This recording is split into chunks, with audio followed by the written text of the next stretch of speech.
That's the end of our giant parade.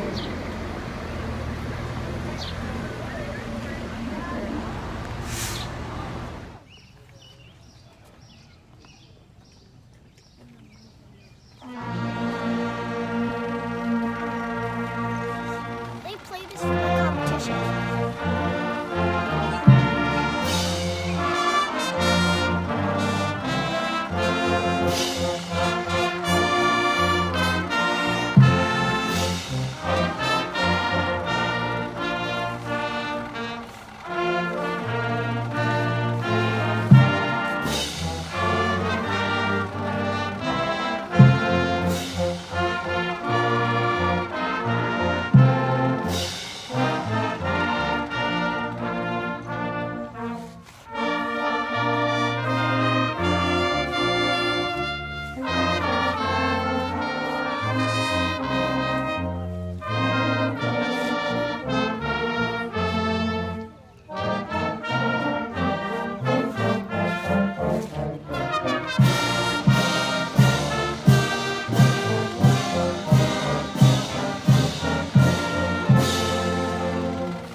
Order!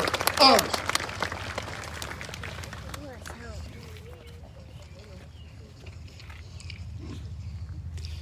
Since 1948, members of Price Crane Robinson's Post 4642, Veterans of Foreign Wars, have led the Linden Memorial Day Parade and conducted this remembrance of our honored war dead.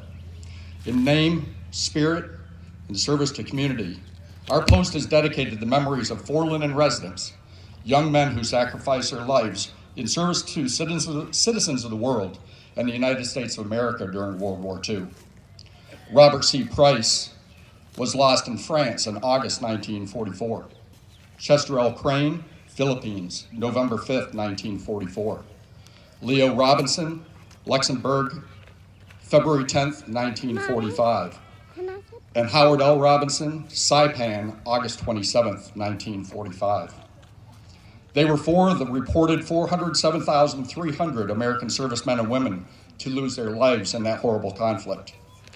The loss of those 4 lives was a tragedy to this small community.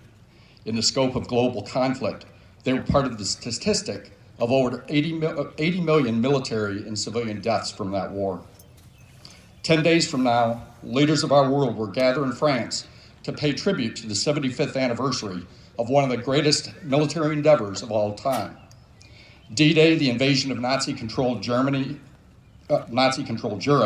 on June 6, 1944, by Allied forces on the beaches of Normandy, France. Setting the final stage to end the war against Germany, tens of thousands of young men that day would bravely step off landing craft into the face of withering enemy fire. Struggling forward across open ground with friends and brothers falling in arms around them, they would summon mental and physical courage to defeat an enemy intent on their annihilation. This morning, I'd like to share a poem written by a young English soldier who landed on Juno Beach at 8:15 in the first wave on the morning of D-Day. Signalman Cyril Crane, 5 days short of his 21st birthday, stepped off into waist-deep water, only to see his best friend killed before his eyes before they could reach the beach. Cyril Crane wrote the following poem entitled Normandy, and I think it captures the spirit of the service of those who have gone before us and those who survive today to remember their memories. Normandy. Come and stand in memory of men who fought and died. They gave their lives in Normandy. Remember them with pride. Soldiers, airmen, sailors, airborne and Marines, who in civvy life were tailors and men who worked machines. British and Canadians and men from USA, forces from the Commonwealth, they all were there that day to Juneau's Sword in Utah, beaches of renown. Also gold in Omaha, that's where the ramps went down. The battle raged in Normandy, many lives were lost. The war must end in victory, and this must be the cost. When my life is over and I reach the other side, I'll meet my friends from Normandy and shake their hands with pride.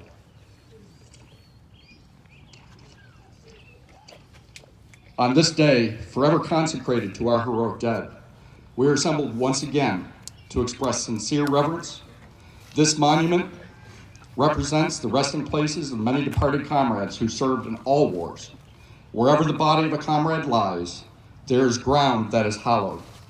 Our presence here is in solemn commemoration of all these men and women, an expression of our tribute to their devotion to duty, their courage and patriotism.